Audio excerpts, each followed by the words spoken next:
लेके आई रसमलाई, अजियरा का हाल हम कैसे बताई, टप देनी जीभिया से लार चुई जाई हो। मैंने कई लोगों को देखा है कि नदी में यहाँ तक जो है वो लोग अंदर हो जाते हैं, फिर रियाज करते हैं।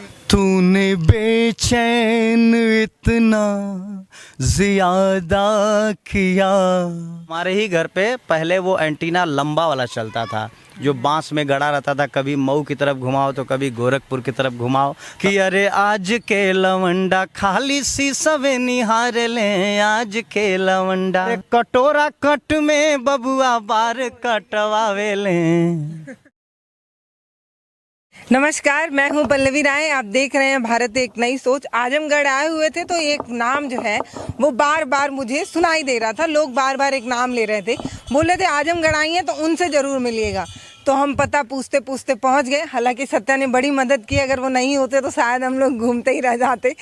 और वीडियो की शुरुआत कर लूँ उससे पहले मेरा ध्यान बार बार इस तरफ जा रहा है। नींबू की चर्चाएं हो रही थी, 10 रुपये में से ज़्यादा बिक रहा था, महंगा। भैया स्वागत है आपका, बड़ा नाम सुना आपका आज। नमस्कार दोस्तों, मैं हूं शाह आलम सांवरिया और भारत एक नई सोच देख रहे आप सभी दर्शकों का बहुत बहुत स्वागत और अभिनंदन करता हूं। और बहुत ही अच्छा लगा कि आज भारत एक नई सोच की पूरी टीम जिन्होंने मुझे उस लायक समझा और आज मेरे घर पे इनका आगमन हुआ, मैं आप सभी का भी बहुत बहुत तहे दिल से स्वागत और अभिनंदन करता हूं। शाह आलम सांवरिया ये नाम जो मुझे मिला है वो आप दर्शकों के बदौलत, आप श्रोताओं की मोहब्बत की बदौलत ही मिला है। हालांकि मुझे गाने का बहुत अच्छा ढंग तो नहीं था, लेकिन कहीं न कहीं से आप लोगों की प्रेरणा और आप लोगों का प्यार मुझे वो साहस, वो हिम्मत देता रहा कि आज मैं शाह आलम से शाह आलम सांवरिया हो गया। जी, कौन दिया नाम सांवरिया? ये मैम जी बिल्कुल, ये जब मुझे नाम ये मिला था तो मुझे भी अजीब सा लगा था। मार्केट में हमारे एक बहुत ही अच्छे पुराने पत्रकार हैं, हमारे मित्र भी हैं, मन्नू लाल जायसवाल जी। तो उन्होंने एक कार्यक्रम करते हुए मुझे जब देखा, उसके बाद कार्यक्रम के अंत में मुझे मिले तो उन्होंने कहा कि भैया आप तो बहुत ही अच्छा गाते हैं और आपका रंग भी सांवला है, तो हम चाहते हैं कि जैसे लोगों के नाम के आगे टाइटल लगे हुए हैं, बहुत सारे गायकों के नाम के आगे, तो उसी तरह से आपको एक टाइटल दूं। मैंने कहा क्या नाम देना चाहते हैं? तो उन्होंने कहा कि मैं सांवरिया नाम ही देना चाहता हूं। मैंने कहा ठीक है, अगर आप इतने मोहब्बत से दे रहे हैं तो वो नाम हमें मंजूर है। तो शाह आलम सांवरिया हो गया। हालांकि इस बार कई बार लोग कई टिप्पणियां भी करते हैं कि मुस्लिम होकर के आप सांवरिया नाम, मैंने कहा कि नहीं, ये आपकी सोच में फ़र्क है। शाह आलम सांवरिया एक हिंदू मुस्लिम एकता का परिचायक है। जहाँ एक तरफ शाह आलम है, वहीं कृष्ण जी का एक उपनाम सांवरिया होता था। वो दोनों नाम जब एक साथ जुड़ते हैं तो कहीं ना कहीं एक अच्छा संदेश समाज को मिलता है। तो इस तरह से वो मेरा नाम शाह आलम से शाह आलम सांवरिया हो गया। आप अभी बता रहे थे जब, तो आपने बताया कि पत्रकार महोदय आपका गाना सुने, उन्होंने कहा बहुत अच्छा गाते हैं। तो बातचीत आगे बढ़ाने से पहले गाना सुनेंगे, फिर आगे बढ़ेंगे। एक गाना मुझे रफ़ी साहब का बहुत ही अच्छा याद आता है कि शायद उन्हें वो अंदाज़ा था कि उनके जाने के बाद दुनिया उनकी आवाज़ को ढूंढेगी। तो उन्होंने एक गीत बहुत ही प्यारा सा फिल्म पगला कहीं का, इस फिल्म से लिया गया था। तुम मुझे यूं भुला न पाओगे, हाँ तुम मुझे यूं भुला न पाओगे, जब कभी भी सुनोगे गीत मेरे, संग संग तुम भी गुनगुनाओगे, हाँ तुम मुझे यूं। बहुत बेहतरीन, मतलब ऐसे लग रहा है कि आपकी आवाज़ में कुछ तो है। बहुत बहुत शुक्रिया आप लोगों का। कितने साल का रियाज है जो आप इतना अच्छा गा? ये सच पूछिए तो मैम, कोई रियाज जिस तरह से होना चाहिए या जिस तरह से कोई संगीत की विधिवत शिक्षा ली जाती है, वो सब चीज़ें मैं नहीं कर पाया, क्योंकि हमारे घर की आर्थिक स्थिति शुरुआत से ही काफ़ी वीक रही है। और मेरे पिताजी मोहम्मद शमीम अहमद, जिन्होंने बड़े ही मशक्क़त से हम लोगों को पाला, हम लोग 4 भाई 3 बहन हैं, और सभी लोगों का पालन पोषण, साथ ही साथ सबकी पढ़ाई लिखाई, सब चीज़ों पे हमारे पिताजी ने बहुत ध्यान दिया। गरीबी में रहे लेकिन उन्होंने पढ़ाने पर विशेष ध्यान दिया। बच्चों को लेकर बच्चियों तक, हमारी बहनों को भी उन्होंने काफ़ी पढ़ाया। तो ऐसे होता है कि सुबह गर्म पानी से गलाला करना है और कम से कम कोई राग होता है जो सुबह में गाना ही होता है जिससे गला खुलता है, ऐसा प्रैक्टिस करते हैं आप लोग? प्रैक्टिस का मतलब ये है कि अब तो मेरा काम ही ऐसा हो गया है कि वो समझिए कि दिन भर मेरा प्रैक्टिस चलता रहता है, क्योंकि आप लोगों की मोहब्बत है, हमारे दर्शकों का प्यार है कि कंटिन्यू कार्यक्रम मुझे मिलते रहते हैं और कंटिन्यू कार्यक्रम में हम लोग 3 से 4 घंटा गाते ही रहते हैं। तो एक तरफ से वो भी रियाज़ हो गया और दूसरा ये है कि घर पे जो है कभी कभार मैं लगा करके क्रोके ट्रैक सिंगिंग एक होता है जो बहुत से लोग समझ नहीं पाते हैं। वो बोलते हैं भैया आप मुंह हिला रहे हैं कि गाना बज रहा है, जो इंटरनेट में म्यूजिक आता है उसमें गाना यूट्यूब में आता है, करोके उसको बोलते हैं।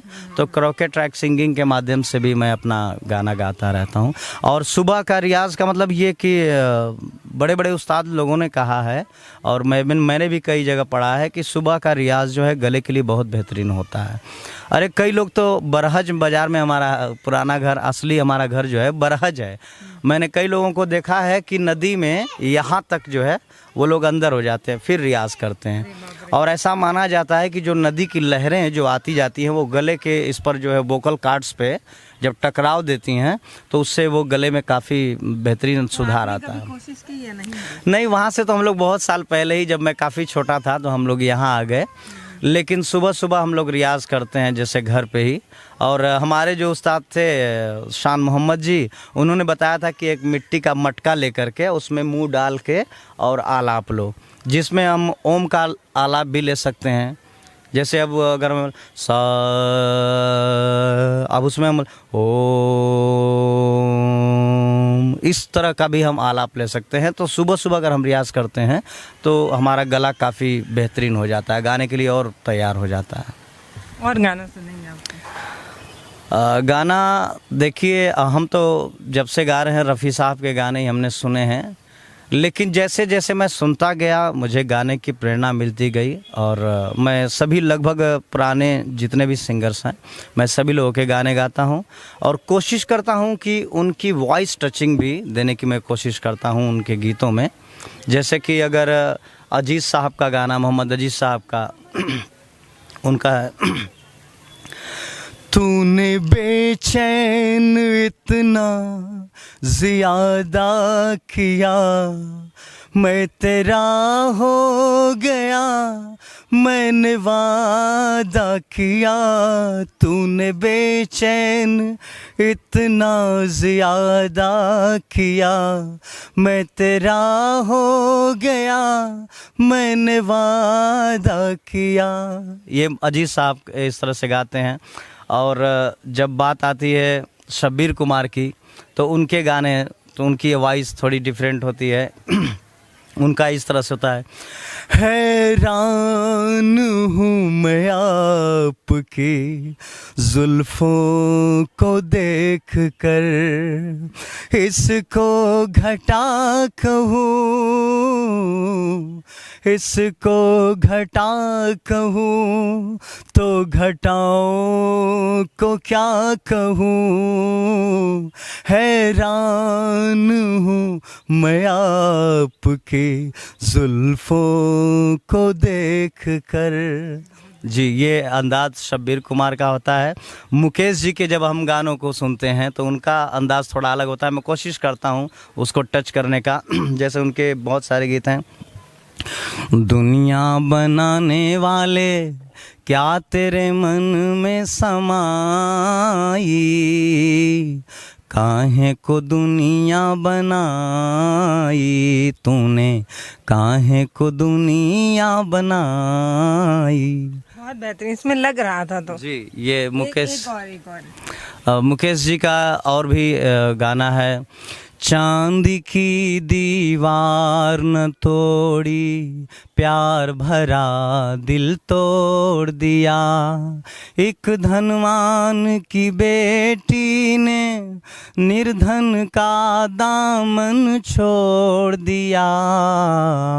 चांद की दीवार न तोड़ी, प्यार भरा दिल तोड़ दिया। ये मुकेश जी की आवाज़ है। और किशोर कुमार जी के गानों के जब हम गाते हैं, उनके भी बहुत सारे गीत हैं।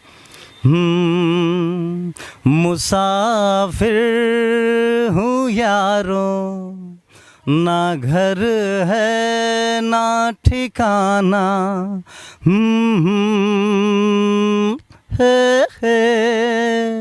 मुसाफिर हूँ यारों, ना घर है ना ठिकाना। मुझे चलते जाना है, बस चलते जाना। बहुत बेहतरीन है। कैसे सीखते हैं? मतलब गाना बार बार रिपीट करके सुनते पता चल जाता है कि कौन सा संगीतकार कैसे शब्दों को बोलता है। वैसे सीखते हैं? कैसे सीखते हैं? जैसा कि मैं तो मुझे लगा कि बहुत मतलब क्या बोले, अगर वो छत तक जाना है तो आप 1-2 सीढ़ी तक बचे हैं, दो आवाज में, ऐसा लगा जी। तो कैसे कर रहे हैं आप? ये मैम, जैसा कि मैंने बताया कि मैंने क्लासिकल ट्रेनिंग कोई ले नहीं पाया। और ये जैसा कि अनुवांशिकी भी लोग बताते हैं कि होता चला आता है। मेरे दादाजी जनाब मुमताज़ अहमद, बहुत ही अच्छा, उनकी आवाज़ बड़ी सुरीली थी।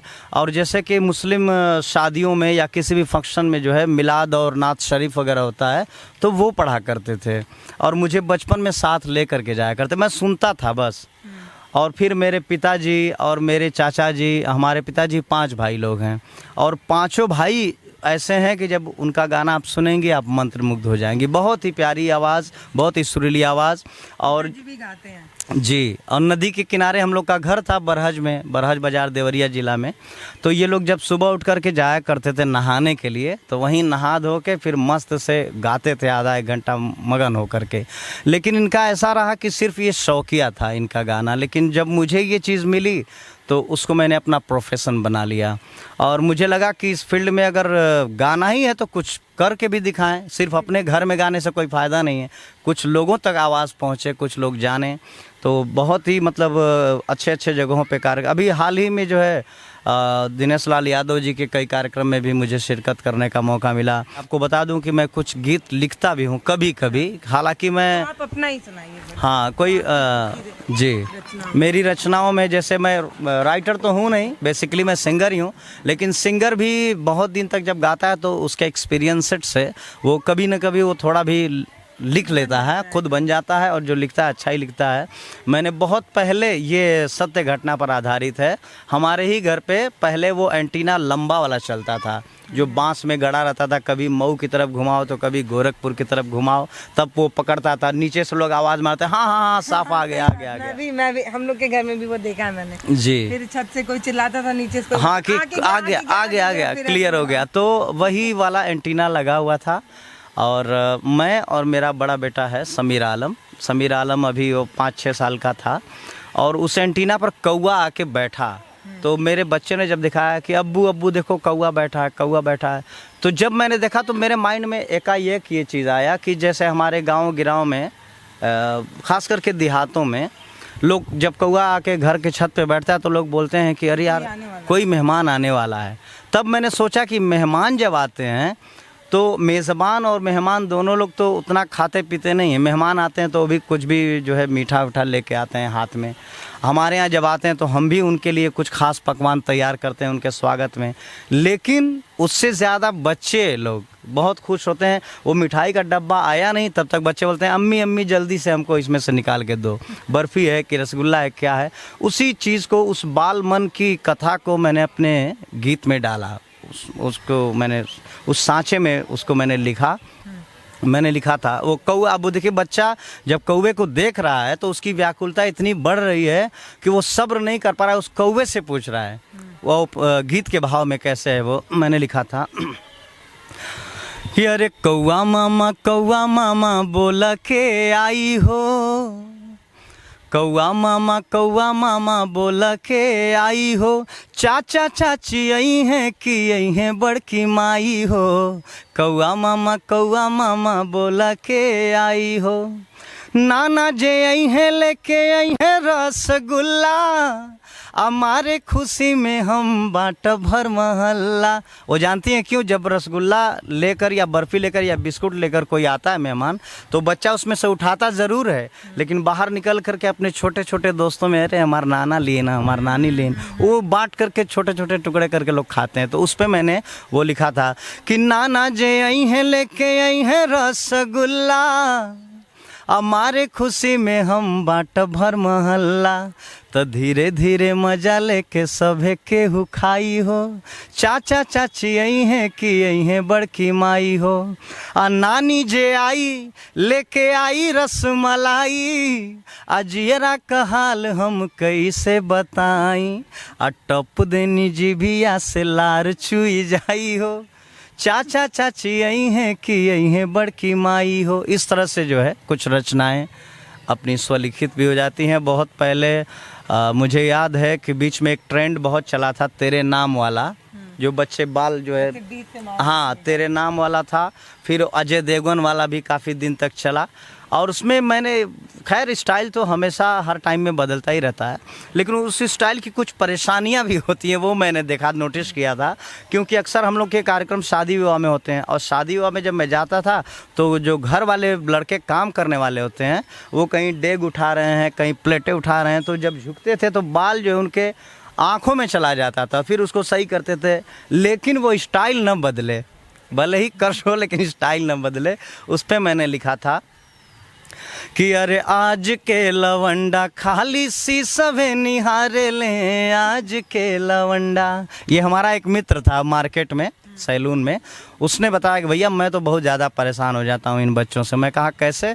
वो बोलता है बड़े बड़े बाल रखे हैं स्टाइल वाला, हमारे दुकान में घुस जाते हैं, और जो फव्वारा में पानी में भरा रहता हूँ वो बच्चों के बाल उल काटने के लिए वो फव्वारा लेके मारते हैं, पानी मेरा ख़त्म कर देते हैं, चले जाते हैं, फिर मुझे दोबारा भरना पड़ता है। तो वो चीज़ों को मैंने केयर करते हुए मैंने लिखा था कि अरे आज के लवंडा खाली सी सवे निहारे लें, आज के लवंडा, हर जब देखो तब खाली, जब देखो तब खाली बार झटकारे लें, आज के लवंडा, खाली सी सवे निहारे लें, आज के लवंडा, आ देही के खियाल नहीं, सुंदर चाही बाल हो, आ रोज रोज शैम्पू से बाबू धोए बाल हो, और दिन भर में 20 बेर, और दिन भर में 20 बेर बारवा संवारे लें, आज के लवंडा, खाली सी सवे निहारे लें, आज के लवंडा।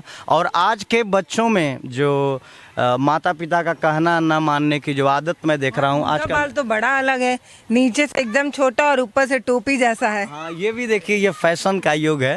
इसको कौन सा कट कहते हैं ये तो बताओ।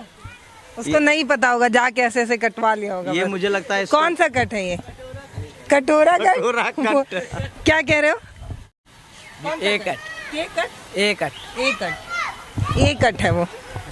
तो देखिए वही, यही सब फैशन, मैंने कहा कि ज़माना बदलता है, फैशन बदलता है, ट्रेंड बदलता है, कभी कट, और तो है ही नहीं। उसी ट्रेंड में मैंने उसी लाइन में लिखा था कि जैसे अब फैशन तो बहुत बढ़ गया है, लोग अप टू डेट होते जा रहे हैं, लेकिन उतना ही मैं देख रहा हूँ कि अपने माता पिता से, अपने परिवार से लोग दूर होते भी जा रहे हैं आजकल के, जो खास करके युवा हैं।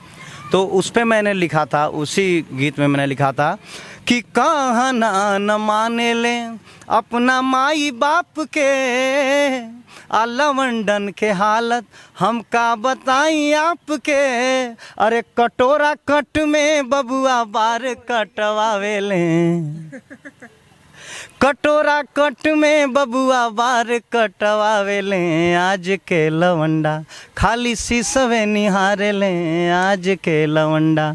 इस तरह के बहुत सारी रचनाएं समय समय पर बनती रहती हैं और उसको मैं प्रस्तुत करता रहता हूँ। मेरे बहुत सारे एल्बम भी हैं, आप यूट्यूब पे हमारा एल्बम सुनेंगे, हमार सुगना, उसमें बहुत ही दर्द माता पिता का दिया गया है कि एक बच्चा जो घर परिवार को छोड़कर चला जा रहा है और हाँ, और बाहर वो इतना मगन हो जा रहा है कि अपने घर परिवार का होश खबर नहीं ले रहा है। उसमें मैंने हालांकि ये रचना लिखी हुई है डॉक्टर अखिलेश चंद्रा जी हैं, गांधी पीजी कॉलेज मालटारी के प्रोफेसर साहब हैं, उनका लिखा हुआ है कि जब से घरवा से गईला नाही लौट के तू अइला, नाता सब ही से तोड़ला, काहे हमनी के भूलैला, रहिया जो हेला हो, रहिया जो हेला नयनवा